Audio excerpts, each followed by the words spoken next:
नमस्कार दोस्तों, world today news channel में आपका स्वागत है। दोस्तों, विपक्ष ने मोदी सरकार के क्रिमिनल बिल पर आरोप लगाया है कि वोट चोरी के मुद्दे से ध्यान भटकाने के लिए मोदी सरकार संविधान संशोधन करने जा रही है। चारों तरफ देश में बहस शुरू हो गई है कि यह अपराध मिटाने का कानून है या विपक्ष को खत्म करने का कानून। 11 साल से विपक्ष को मिटाने की तमाम कोशिशों के बावजूद आज विपक्ष पहाड़ की तरह ऊंचा होता जा रहा है। तो अब उस विपक्ष को उस पहाड़ को उड़ाने के लिए 130वां संविधान संशोधन नाम का एक पटाखा लाया जा रहा है। इस सरकार को क्या लगता है, जनता को याद नहीं कि विपक्ष को मिटाने के लिए कैसे मनी लॉन्ड्रिंग केस और ईडी का इस्तेमाल किया गया। ईडी ने 90% से अधिक केस विपक्ष के नेताओं के खिलाफ किए, जिसके डर से कई नेता अपनी पार्टी छोड़कर बीजेपी में आ गए। वहां मंत्री बन गए, सांसद बन गए, मुकदमे से बच गए।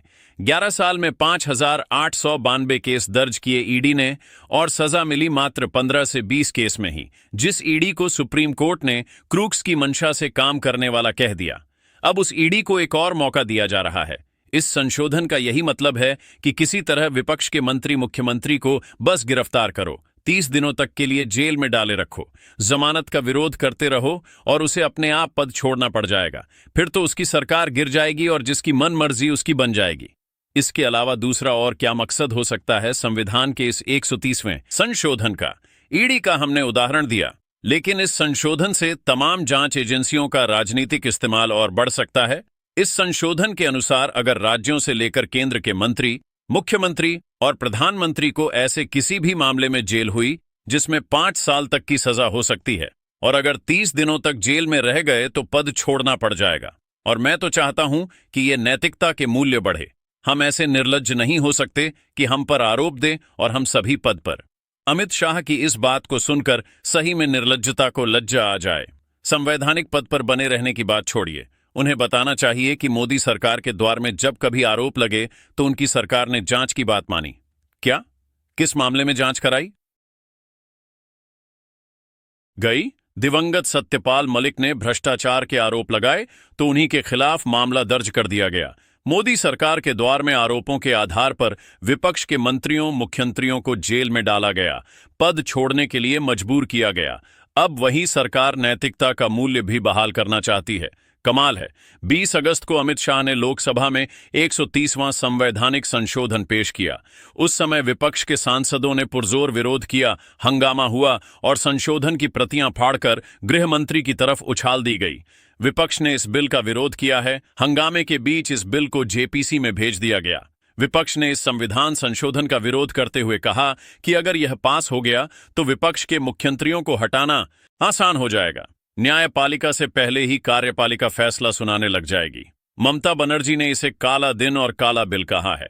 असदुद्दीन ओवैसी ने कहा है कि इस बिल के जरिए मोदी सरकार लोकतंत्र को पुलिस राज में बदल देना चाहती है। This bill is clearly destructive of the basic structure and of the Constitution। अध्यक्ष महोदय, भारत का संविधान का जो मूलभूत ढांचा है वो यह कहता है कि कानून का राज होना चाहिए। There should be rule of law, और उस रूल ऑफ लॉ, कानून के राज की बुनियाद है कि आप बेगुनाह हैं जब तक आपका गुनाह साबित नहीं किया जाता। You are innocent until proven guilty। This bill stands that fundamental maximum of jurisprudence on its head। यह कानून बेहद खतरनाक है। आरोप साबित होने से पहले किसी को दोषी कैसे मान सकते हैं? इस वक्त देश को इस कानून की जरूरत नहीं थी, बल्कि ऐसे कानून की जरूरत थी कि अगर कोई जांच एजेंसी किसी को फर्जी केस में फंसाती है, ठोस सबूतों के बिना महीनों जमानत का विरोध करती है, तो उसके मुखिया के खिलाफ कार्रवाई होनी चाहिए, होगी और जेल भेजा जाएगा। अगर मोदी सरकार ऐसा कुछ कानून बनाती तो उसे ऐतिहासिक कहा जा सकता था। दिल्ली के स्वास्थ्य मंत्री सत्येंद्र जैन को 18 महीने के लिए जेल में डाल दिया गया। उन्हें मंत्री पद छोड़ना पड़ा। 18 महीने के बाद जमानत मिली। अक्टूबर 2024 में ईडी के मामले में बेल मिलने के बाद रिहा हुए। फिर अगस्त 2025 में पीडब्ल्यूडी विभाग में नियुक्ति के मामले में सीबीआई ने कोर्ट में क्लोजर रिपोर्ट दायर कर दी। कहा कि जैन के खिलाफ कोई सबूत नहीं मिला। अदालत ने भी स्वीकार कर लिया, किसी आपराधिक गतिविधि या सरकार को घाटे के प्रमाण नहीं मिले हैं। यह सीबीआई ने कहा। सवाल है कि 30 दिनों तक जेल में रहने के कारण मुख्यमंत्री को पद से हटा देंगे, लेकिन फर्जी केस में फंसाने वाले अधिकारियों का क्या करेंगे? और ऊंची कुर्सी पर बिठा देंगे, राज्यपाल बना देंगे, राज्यसभा भेज देंगे, सांसद बना देंगे, हीरे का हार पहना देंगे। यही कानून ले आते। ऐसे अधिकारियों को मोदी सरकार प्रोत्साहित करेगी, राज्यपाल बनाएगी जो विपक्ष के नेताओं को फर्जी केसों में फंसाएंगे। दिल्ली के मुख्यमंत्री को जेल में डालकर इस्तीफा मांगने का खेल हुआ। गोदी चैनलों पर बैठकर बीजेपी के प्रवक्ता दिन रात इस्तीफा मांगा करते थे। उस समय संविधान के एक्सपर्ट का मीडिया में बयान छपता था कि केजरीवाल जेल से सरकार चला सकते हैं क्योंकि आरोप सिद्ध नहीं हुए हैं। बार बार उन्हें इस पद से हटाए जाने की याचिका दायर होती रही तो दिल्ली हाईकोर्ट की बेंच ने कह दिया, यही चलता रहा तो हम याचिका दायर करने वालों पर जुर्माना लगा देंगे। इस मामले में अदालत को बार बार याचिकाएं खारिज करनी पड़ी थीं। केजरीवाल ने इस्तीफा भी नहीं दिया। खैर, केजरीवाल से अलग एक और उदाहरण है जिसकी बात नहीं हो रही। वह भी विपक्ष के मुख्यमंत्री का ही है। उन्होंने तो जेल से सरकार नहीं चलाई, जेल जाने से पहले इस्तीफा दे दिया। जनवरी 2024 में झारखंड के मुख्यमंत्री को इस्तीफा देना पड़ा क्योंकि ईडी गिरफ्तार करने जा रही थी, जिन्हें ऐन चुनाव के वक्त जेल में डाल दिया गया। 5 महीने तक हेमंत सोरेन को जमानत नहीं मिली। हाईकोर्ट ने जमानत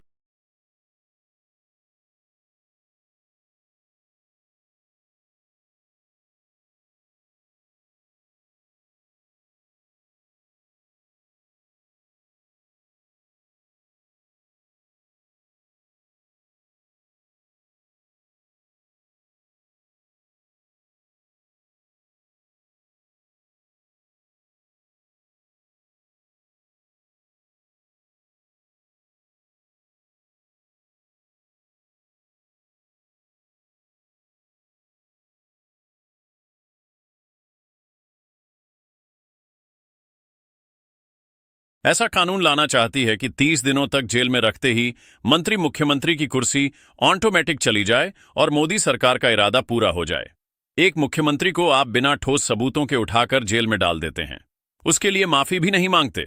अगर लोकतंत्र में यकीन होता तो ऐसा दोबारा ना हो, इसके लिए कानून लेकर आते। लेकिन कानून लाया जा रहा है कि ऐसा ही होता रहे, पहले से आसान हो जाए, 30 दिनों के भीतर सरकार तोड़ने का रिजल्ट आ जाए। मोदी सरकार जो कानून बनाने जा रही है वो इस लोकतंत्र के लिए बहुत खतरनाक है। इसे समझने के लिए कानून पढ़ने की जरूरत नहीं है। हमारा यह वीडियो देखिए, काफी कुछ याद आ जाएगा। गोदी मीडिया जिस तरह से ऐतिहासिक बताकर कूद रहा है, समझ लीजिए कि यह कानून ऐतिहासिक नहीं, दुस्साहसिक है, क्योंकि इस वक्त नेता प्रतिपक्ष बिहार की सड़कों पर आरोप लगा रहे हैं कि 2024 में वोट चोरी के जरिए बीजेपी की सरकार बनी और नरेंद्र मोदी प्रधानमंत्री बने। पूरे देश ने देखा कि इन आरोपों का जवाब चुनाव आयोग प्रेस कॉन्फ्रेंस में नहीं दे सका। जो चुनाव आयोग बीजेपी के सांसद से एक हलफनामा नहीं मांग सका, वो चुनाव आयोग नेता प्रतिपक्ष से खुलकर मांगता है। जब चुनाव आयोग ही निष्पक्षता की परवाह नहीं करता तो यह कौन सा संविधान संशोधन है जिसके जरिए देश की आंखों में धूल झोंका जा रहा है कि भ्रष्टाचार के मामले में 30 दिनों तक जेल में रहने पर प्रधानमंत्री को इस्तीफा देना पड़ेगा। इसी तरह पहलगाम में आतंकी हमला हुआ, सरकार सवालों से घिरी हुई थी। तभी एक बड़ी खबर आती है, जाति गणना का फैसला हो जाता है। उन दिनों भले ये हेडलाइन कुछ दिनों के लिए काम आ गई, लेकिन आज सबको पता है ये हेडलाइन कहां चली गई है। इसी तरह ऐतिहासिक बताने के नशे में महिला आरक्षण बिल लाकर पास किया गया और पता ही नहीं चला यह ऐतिहासिक कानून लागू कब से होगा। इस कानून के भविष्य का पता नहीं, मगर इसे ऐतिहासिक बता दिया। राहुल गांधी को शायद इसका एहसास है कि वोट चोरी के मुद्दे को अब जनता पकड़ने लगी है और सरकार के हाथों से दलीलें सरकने लगी हैं। इसीलिए ऐसे कानून लाए जा रहे हैं। इलेक्शन कमीशन और बीजेपी के बीच में पार्टनरशिप चल रही है, ये मिलकर वोट चोरी कर रहे हैं। इस बात से आप सहमत हैं? बिहार इस बात से सहमत है। यह आपका अधिकार है, संविधान आपको यह देता है। इसके लिए आप लड़े हो, आप मेहनत करते हो, और ये नरेंद्र मोदी, अमित शाह और इलेक्शन कमिश्नर मिलकर आपसे छीन रहे हैं। और मैं, तेजस्वी और यहां जो बाकी नेता खड़े हैं, हम उनसे कहना चाहते हैं कि हम आपको बिहार का एक वोट नहीं चोरी करने देंगे, एक वोट नहीं चोरी करने देंगे। दरअसल प्रधानमंत्री पर वोट चोरी का आरोप लगा है, इसका जवाब नहीं दिया जा रहा है, चुनाव आयोग से भी नहीं दिया गया। तो इस संशोधन के जरिए प्रधानमंत्री को महान दिखाया जा रहा है कि उनकी सरकार ऐसा कानून लेकर आ रही है जिसमें प्रधानमंत्री भी किसी से ऊपर नहीं। वाह, उन्हें भी जेल होगी तो इस्तीफा देना होगा। ये कानून है या सस्ता लतीफा? कौन सी एजेंसी है, कौन सा अफसर है आपको इस देश में जो दिखाई देता है, जो प्रधानमंत्री मोदी के खिलाफ जांच करेगा, उन्हें 30 दिनों के लिए जेल में डाल देगा? चुनाव आयोग से स्वायत्त संस्था क्या होगी इस देश में? उस तक से सांप्रदायिक भाषण देने के आरोप में सीधे प्रधानमंत्री मोदी से नहीं पूछा गया। हिम्मत नहीं हुई। आपके सामने यह नौटंकी की जा रही है कि कानून में प्रधानमंत्री को भी रखा गया है, उन्हें भी इस्तीफा देना पड़ेगा। जो चुनाव आयोग बीजेपी के एक सांसद से हलफनामा नहीं मांग सकता है, उस चुनाव आयोग ने ऐसा कौन सा उदाहरण आपके सामने पेश किया है जिससे लगे कि आयोग में इतनी हिम्मत है कि वह प्रधानमंत्री को भी नहीं छोड़ेगा। 2019 में चुनाव आयोग के एक पर्यवेक्षक ने प्रधानमंत्री मोदी के हेलीकॉप्टर की जांच कर दी तो उस अफसर को सस्पेंड कर दिया गया। बाद में वे प्रशासनिक ट्रिब्यूनल गए और केस जीतकर नौकरी कर रहे हैं। तो किसे मूर्ख बनाया जा रहा है कि प्रधानमंत्री को भी जेल में रहना होगा? आप इस वीडियो को आखिर तक देखते जाइए। बहुत कुछ तो नहीं, कुछ ही उदाहरणों से साफ हो जाएगा कैसे राजनीतिक इरादे से कानून बनाए जा रहे हैं और मूल सवालों से देश का ध्यान भटकाया जा रहा है। जो मोदी सरकार 2023 में कानून लेकर आई कि मुख्य चुनाव आयुक्त पर एफआईआर नहीं होगी, इस कानून को तब पेश करती है जब अगस्त 2023 में विपक्ष मणिपुर पर चर्चा की मांग कर रहा था, और इसे तब पास किया जाता है जब दिसंबर 2023 में ऐतिहासिक रूप से विपक्ष के 140 से अधिक सांसदों को निलंबित कर दिया जाता है। खाली सदन का लाभ उठाकर चुनाव आयुक्तों को एफआईआर या आपराधिक मामलों से बचाने का और क्या मकसद हो सकता है? क्या पहले से किसी को पता था?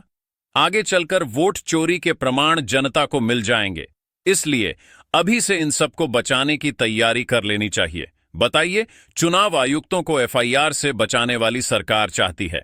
आप उस संशोधन को ऐतिहासिक मान लें कि प्रधानमंत्री को भी पद छोड़ना होगा।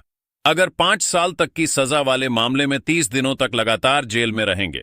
इतनी चिंता प्रधानमंत्री की 11 साल से प्रधानमंत्री के पद पर हैं। मनमोहन सिंह पर भ्रष्टाचार के तमाम आरोप लगाकर प्रधानमंत्री बने, एक में साबित नहीं कर सके, और जब खुद पर वोट चोरी तक के आरोप लग गए तो कानून में प्रधानमंत्री का नाम जोड़कर तटस्थ निष्पक्ष के नाम पर पन्ना भरा जा रहा है।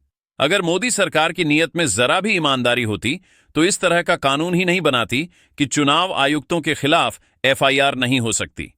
और जब राहुल गांधी ने प्रमाण दे दिए हैं, वोटर लिस्ट का मामला गड़बड़ियों से लेकर धांधलियों तक का देश के सामने है, तो एफआईआर की यह सुरक्षा भी हटा देती। कहती कि हम आरोप से नहीं डरते, चूंकि चुनाव आयोग पर वोट चोरी के आरोप लगे हैं।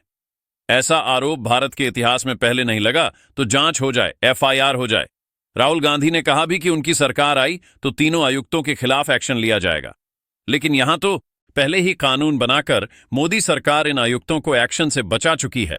गृह मंत्री अमित शाह ने 130वें संवैधानिक संशोधन का मसौदा लोकसभा में पेश किया।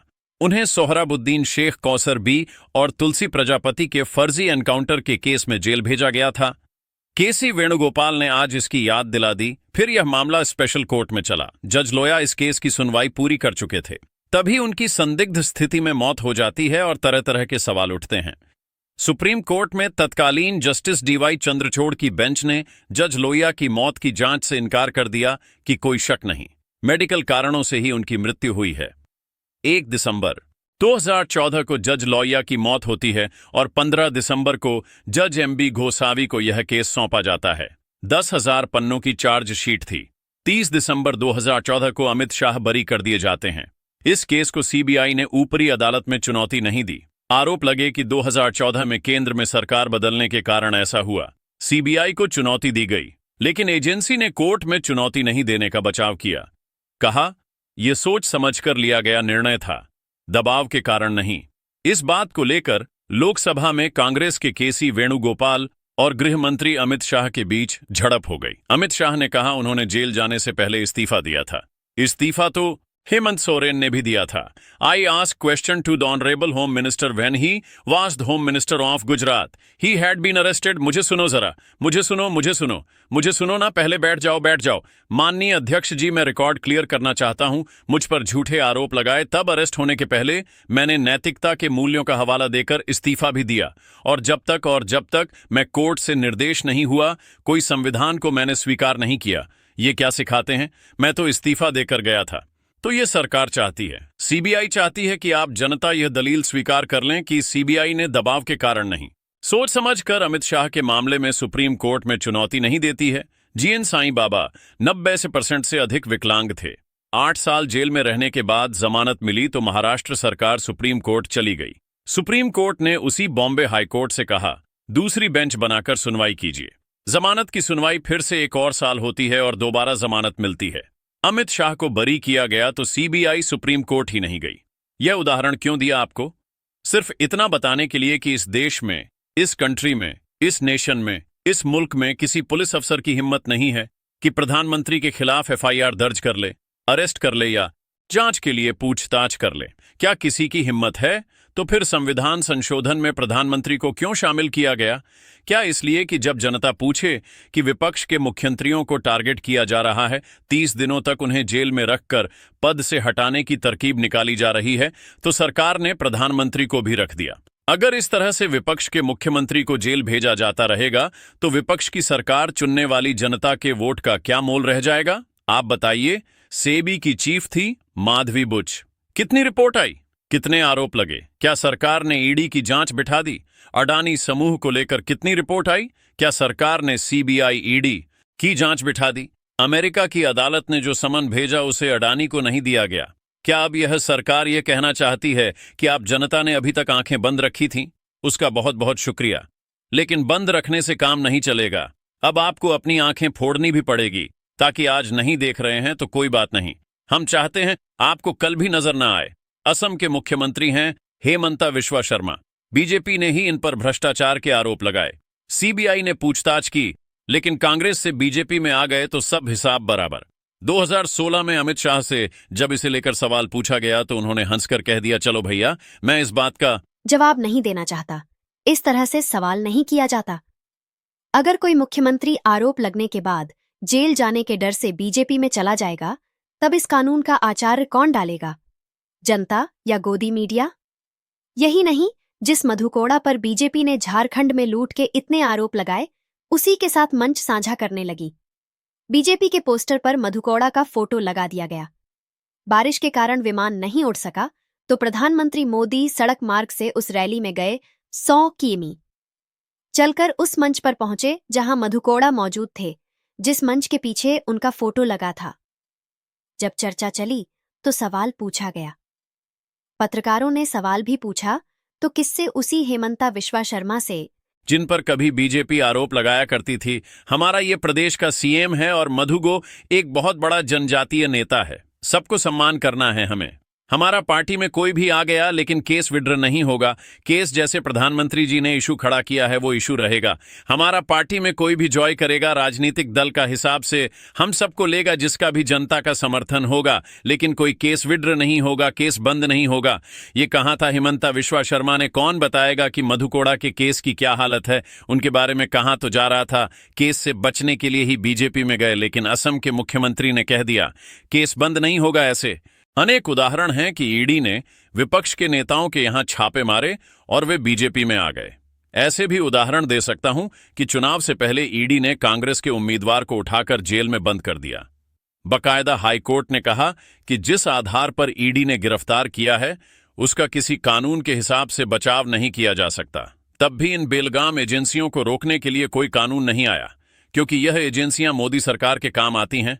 उप मुख्यमंत्री हैं महाराष्ट्र में अजीत पवार। इन पर बीजेपी ने घूम घूम कर हजारों करोड़ रुपए के गबन का आरोप लगाया। खुद प्रधानमंत्री मोदी ने 70,000 करोड़ के भ्रष्टाचार का आरोप लगाया। अक्टूबर 2021 में आयकर विभाग ने उनके ठिकानों पर छापे मारे। 1,000 करोड़ की संपत्ति जब्त हुई, लेकिन बीजेपी से हाथ मिलाने के बाद उनके खिलाफ केस बंद होने लग गए और इसी अजीत पवार को बीजेपी 2-2 बार उप मुख्यमंत्री बनाती है। बाद में आयकर विभाग ने बेनामी मामले में जित 1,000 करोड़ की संपत्ति को छोड़ दिया, क्लीन चिट दे दी। आप बस गूगल में सर्च कीजिए कैसे अजीत पवार के खिलाफ एक एक कर मामले बंद किए जा रहे हैं, मिल जाएगा। अगर मैं एनसीपी की बात करूं तो एनसीपी पर भी करीब करीब 70,000 करोड़ के घोटालों का आरोप है। अध्यक्ष जी, अपनी पार्टी अपने नेता आदरणीय अखिलेश जी की ओर से पुरजोर विरोध करता हूं और विरोध इसलिए करता हूं। माननीय गृहमंत्री जी, बात नैतिकता की बातें कर रहे हैं आप। आपने भाषण दिए थे चक्की पी सिंह महाराष्ट्र में, जिनको लेके डिप्टी सीएम बना के घूम रहे हैं आप। इसलिए अध्यक्ष जी, मैं इस मौके पर कहता हूं यह बिल संविधान विरोधी, मूल अधिकार विरोधी, न्याय विरोधी। मोदी सरकार के ऐतिहासिक संशोधनों का इतिहास बेहद खराब है और आपका भविष्य बेहद डरावना। जब भी मोदी सरकार किसी कानून को लाने और आजमाने से पहले ऐतिहासिक कहे, सरकार के ऐतिहासिक कहने से पहले यह शब्द गोदी मीडिया के एंकर बार बार दोहराने लग जाए तो थोड़ा डरा कीजिए। ठहर कर सोचा कीजिए कि कब तक ऐतिहासिक के नाम पर आपके ही नहीं, इस देश के लोकतंत्र के भविष्य के साथ खिलवाड़ किया जाता रहेगा। 2018 में चुनावी चंदे का घोटाला करने के लिए ही मोदी सरकार कानून लेकर आई। इलेक्टोरल बॉन्ड का कानून विपक्ष लड़ता रहा, यह फ्रॉड है। 7 साल तक फैसला नहीं आया, बीजेपी को चंदा मिलता रहा। आखिर में 2024 में लोकसभा चुनाव से पहले इस कानून को तमाम आधार पर असंवैधानिक करार दे दिया गया। मोदी सरकार के रिकॉर्ड में ऐतिहासिक यह भी है कि वह हजारों करोड़ का चंदा हासिल करने के लिए असंवैधानिक कानून बना सकती है, क्योंकि उसके पास बहुमत है। मोदी सरकार ने आईटी एक्ट के लिए नियम बनाए। इन नियमों के तहत सरकार को फर्जी जानकारी के नाम पर किसी खबर को दबाने का अधिकार मिल रहा था। इन नियमों को कुणाल कामरा ने बॉम्बे हाई कोर्ट में चुनौती दी। सुनवाई हुई और कोर्ट ने नियमों को असंवैधानिक बताया। बॉम्बे हाई कोर्ट के जस्टिस अतुल चंदुरकर ने अपने फैसले में कहा था, मैं यह मानता हूं कि आईटी एक्ट के यह संशोधन संविधान के अनुच्छेद 14 और 19 के खिलाफ है। विपक्ष का कहना है कि संविधान बदल देने का आरोप उसका यूं ही नहीं था। इन कानूनों के पीछे के मकसद भी संविधान को बदलने की दिशा में ही काम कर रहे हैं। बुलडोजर से कितने गरीब लोगों के घर गिरा दिए गए। किसी मुसलमान का नाम अपराध में आया नहीं कि बुलडोजर चला दिया गया। इस बुलडोजर की तारीफ मुख्यमंत्री योगी आदित्यनाथ तो करते ही थे, प्रधानमंत्री मोदी भी करने लगे, लेकिन सुप्रीम कोर्ट ने इस तरह के इस्तेमाल को असंवैधानिक करार दिया और इसके इस्तेमाल की पूरी प्रक्रिया बना दी। गाइडलाइन जारी। जस्टिस बीआर गवई और जस्टिस केवी विश्वनाथ की बेंच ने स्वतः संज्ञान लेकर यह फैसला किया था, वरना न जाने कितने मुसलमानों के नाम किसी केस में डालकर उनके घर गिरा दिए जाते। इस बेंच ने बुलडोजर के इस्तेमाल को अमानवीय और असंवैधानिक कहा। जब आप इन उदाहरणों को सामने रखेंगे तो पता चलेगा, मोदी सरकार जो कानून बनाने जा रही है वो कतई ऐतिहासिक नहीं है। जब विपक्ष ही नहीं रहेगा, उसके हाथ पांव सर सब काट दिए जाएंगे तो संविधान रहकर भी क्या कर लेगा। एक चुने हुए मुख्यमंत्री को 30 दिनों के लिए जेल में रखना कोई बड़ी बात नहीं है इस सरकार के लिए। मुख्यमंत्री छोड़िए, अगर यह कानून बन गया तो उनके मंत्रियों को टारगेट किया जाएगा, इस्तीफा देना पड़ेगा। सवाल है, क्या नीतीश कुमार और चंद्रबाबू नायडू की पार्टी इसका समर्थन करेगी? खतरा तो उन पर भी आ सकता है, लेकिन उनके पास क्या विकल्प है? वे समर्थन तो करेंगे।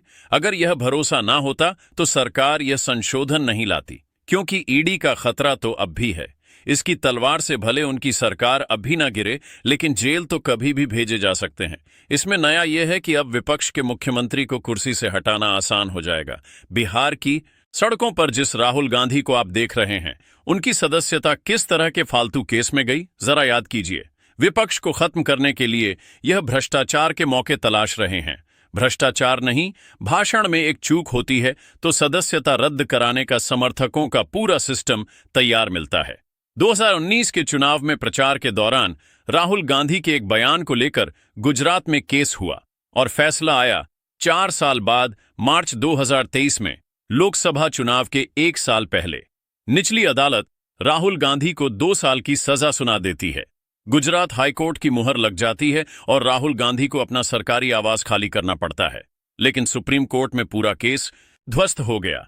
अगस्त 2023 में सजा पर रोक लगाते हुए सुप्रीम कोर्ट के justice BR Gavai, justice PS Narasimha और जस्टिस संजय कुमार की खंडपीठ ने कहा कि निचली अदालत द्वारा सेक्शन 699 के तहत जुर्माना और अधिकतम 2 साल की सजा दी गई।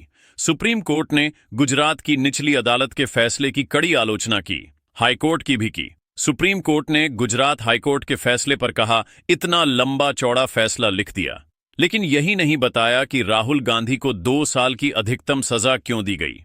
सुप्रीम कोर्ट ने ट्रायल जज की भी आलोचना की, कहा उनसे उम्मीद की जाती है कि वे कम से कम कारण तो बताएंगे। एक बयान के चलते राहुल गांधी लपेटे में आ गए और उनकी सदस्यता चली गई। इस तरह की साजिशें रची जा रही हैं। हिटलर के समय एक कानून आया जिसका नाम था मिलिशियस प्रैक्टिसेस एक्ट। इस कानून के तहत असहमति अपराध बना दिया गया। हंसी मजाक करने वाले, तंज करने वाले लोगों को जेल से लेकर कंसंट्रेशन कैंप में भेजा जाने लगा। यह कानून भी लोकतांत्रिक तरीके से लाया गया था, बकायदा संसद में पास हुआ। पास कराने वाले सभी को जर्मनी की ही जनता ने चुना था। बाद में इस कानून की नकल में दूसरे देशों में भी कानून बने। दुनिया में लोकतंत्र को कानून के जरिए ही, संसद में बनाए गए कानूनों के जरिए ही खत्म किया जाता है। संसद के जरिए ही कानून बनाकर जनता के अधिकार कम किए जाते हैं। आप हर कानून को बिना सोचे समझे, हार समझकर गले में नहीं डाल सकते। जानना चाहिए, पूछना चाहिए। वोट चोरी का मुद्दा बहुत बड़ा है। जनता समझ रही है कि वोटर लिस्ट अब उसका समझे हार समझकर गले में नहीं डाल सकते। जानना चाहिए, पूछना चाहिए। वोट चोरी का मुद्दा बहुत बड़ा है। जनता समझ रही है कि वोटर लिस्ट अब उसका अधिकार नहीं रहा, बल्कि किसी को सत्ता में बनाए रखने के लिए हथियार है। अब यह पकड़ में आ गया है तो नया हथियार निकाला जा रहा है। इम्तिहान राहुल गांधी का बिल्कुल नहीं है। इम्तिहान इस देश की जनता का है। क्या वह इस लोकतंत्र को इस तरह के कानून के नाम पर खत्म होता हुआ देखेगी? यह संशोधन ऐतिहासिक नहीं है। इस संशोधन की अग्निकुंड में लोकतंत्र का जो हवन हो रहा है, वह हवन ऐतिहासिक है। धन्यवाद।